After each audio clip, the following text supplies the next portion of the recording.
సాహితీ మిత్రులకు నమస్తే. కాంతి నల్లూరి కథల ఛానల్కు స్వాగతం. కార్మిక, కర్షక, మహిళల కథల సమాహారంలో ఏప్రిల్ 29 కొన్న 2 ప్రత్యేకతలు వినిపించబోతున్నాను. ఏప్రిల్ 29 అంతర్జాతీయ నృత్య దినోత్సవం. Dance is the hidden language of the soul. నాట్యము ఓ కళ మాత్రమే కాదు, విజ్ఞానాన్ని అందించే గురువు కూడా. మావో అన్నట్లు కళలు కళ కోసమే కాదు, ప్రజల కోసం.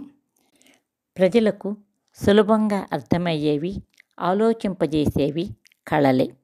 1760లో ప్రచురింపబడిన ప్రముఖ రచన లెటర్స్ సరళ డాన్స్ పుస్తక రచయిత మరియు ఆధునిక ఫ్రెంచ్ నృత్య నాటకాల సృష్టికర్త అయిన జాన్ జార్జెస్ నొవేరా పుట్టినరోజును ఇంటర్నేషనల్ డ్యాన్స్ డే, అంతర్జాతీయ నృత్య దినంగా యునెస్కో ప్రకటించింది. జాన్ నొవేరా 1727 ఏప్రిల్ 29న జన్మించి 1810లో మరణించారు. 1848 ఏప్రిల్ 29న జన్మించిన రాజా రవివర్మ గారి 177వ జయంతి. ఊహకు రూపం ఇచ్చి ఆ రూపంకు కుంచె ద్వారా ప్రాణం పోచి అందం అంటే ఏమిటో, భారతీయతలో చీరకట్టు ఎంత అందమైనదో ప్రపంచానికి తెలియజేసిన ది గ్రేట్ ఆర్టిస్ట్ రాజా రవివర్మ గారి జయంతి. దేవుడు మనిషిని సృష్టించాడు అనుకుంటారు, అయితే ఆ మనిషి దేవుణ్ణి చిత్రించి మనుషులకు అందజేశాడు. అతడే రాజా రవివర్మ. గుళ్ళల్లో ఉన్న దేవుళ్లను తన కళ ద్వారా ఇళ్లకు తెచ్చిన ఘనత రాజా రవివర్మకే దక్కింది. కవులకు, పండితులకు తప్ప పామరులకు, సాదా మనుషులకు దేవుని రూపం ఎలా ఉంటుందో తెలియని రోజుల్లో మానవాళికి తెలియజేసిన మహామనిషి రవివర్మ. వాల్మీకి రామాయణంలో శ్రీరాముణ్ణి అజానుబాహువు, అరవింద దళాయ తాక్షం అంటూ వర్ణిస్తే, ఆ రామాయణం చదివిన వారి ఊహకే ఆ రూపం అందింది. ఆ ఊహకు రవివర్మ అద్భుత చిత్రకళా నైపుణ్యంతో రూపకల్పన చేసి మనకందించారు. రాముడు, కృష్ణుడు, శివుడు, బ్రహ్మ, లక్ష్మి, సరస్వతులు మొదలు ముక్కోటి దేవతలు ఈ రూపాలలో ఉంటారని రవివర్మ కళా నైపుణ్యంతోనే మనం తెలుసుకున్నాము. రాజా రవివర్మ భారతదేశం తన వారసత్వ సంపదగా గుర్తించిన చిత్రకారుడు. రవివర్మ చిత్రించిన కావ్య స్త్రీలందరిలోనూ దమయంతి గొప్ప అందాల రాశి. రావణుడి కత్తి వేటుకి తెగిపడిన జటాయువు చిత్రాన్ని ఒక అద్భుత సృష్టిగా వర్ణిస్తారు. నలదమయంతి, శకుంతల దుష్యంతుడు, సతీ అనసూయ లాంటి కథాపాత్రలకు రూపం ఇచ్చింది రాజా రవివర్మనే.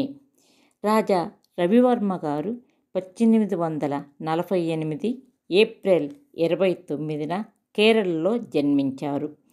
1873లో వియన్నాలో జరిగిన ప్రపంచ చిత్రకళా ప్రదర్శన పోటీలలో మొదటి బహుమతి గెలుచుకోవడంతో ఈయన పేరు ప్రపంచ వ్యాప్తమైనది. ఆధునికతను సాంప్రదాయానికి అన్వయించి వేసిన ఈయన చిత్రాలు ప్రపంచ ప్రసిద్ధి చెందినవి. ముఖ్యంగా రవివర్మ హిందూ దేవతల వస్త్రధారణను దక్షిణ భారత స్త్రీల చీరకట్టుతో చిత్రీకరించి ఈ చీరకట్టుకు ఎంతో పేరు తీసుకొచ్చారు.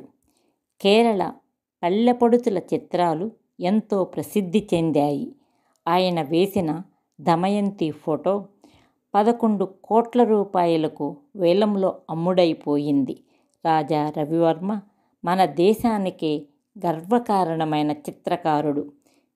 రవివర్మ గారి దేవుళ్ళ బొమ్మలు ప్రసిద్ధి చెందినంతగా సామాజిక చిత్రాలు ప్రాచుర్యానికి రాలేదు.